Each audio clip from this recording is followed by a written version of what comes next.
Hey guys, thank you so much for signing back on to Progressive Watch, and I just wanted to do a follow-up video to the Bill and Melinda Gates Foundation because I saw them in such a positive light, and seeing the de-investment article and how they have lacked the ability to de-invest from fossil fuels, I thought that that was a huge point of hypocrisy, and I wanted to see if there were other instances of hypocrisy, and unfortunately this story is a prime example of that.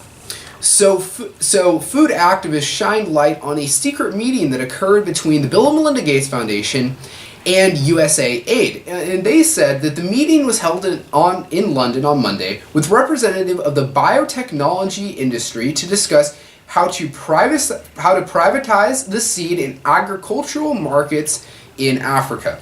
So before we get into how that's bad, I want to discuss how it currently works in Africa. So right now, the African farmers basically share and swap seeds currently, and this is good because they have a financial obligation to the people they're selling to. Because if they don't get the amount of seeds out to the people, then they don't get paid, and when they don't get paid, they starve, and they obviously want to support for their families. So what we have is a nice revolving cycle of people giving and going back. We have a nice communal association.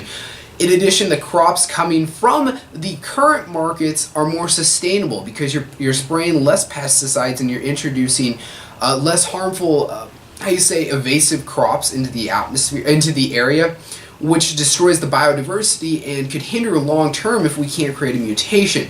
So what the Common Dreams purports to show is that what's bad about corporations controlling seeds is that corporate-produced hybrid seeds often produce high yields when first planted, but the second-generation seeds will produce low yields and unpredictable crop traits, making them unsuitable for saving and storing.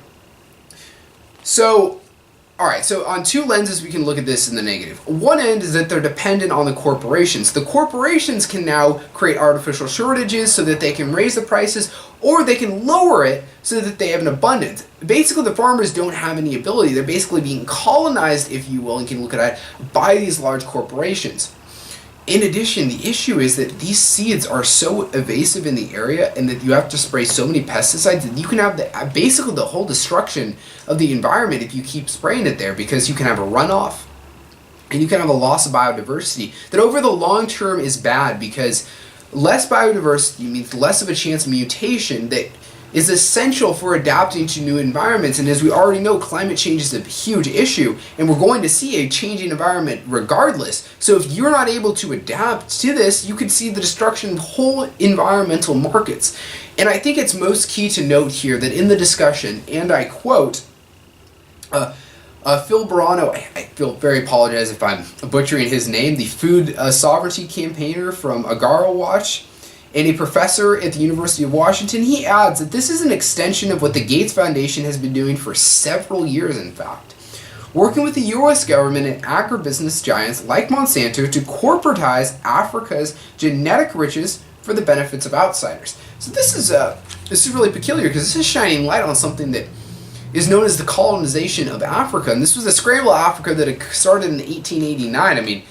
Basically stopped in the 1960s, but we're seeing a regrowth known as neocolonialism, as these corporations in these governments have a hold on them, but they don't control the quote-unquote government, and they don't have a proxy government there. What they have is that they have their own interests there by the funding mechanism so that they're able to control the region. And this is bad because these people deserve self-dependence and ability to create their own destiny. And when you take that away from them, you're just going to see more oppression and more depression in these areas. So this is a horrendous atrocity that's occurring in the region. I am very, very astonished that an organization such as the Bill Gates Foundation, and Bill Gates himself, who is worth billions of dollars, he said he was going to donate his money away, but look at it, he's still the richest man in the world. In addition, what he is doing here is selling out to the large agribusiness corporations, which is absolutely horrible. Thank you.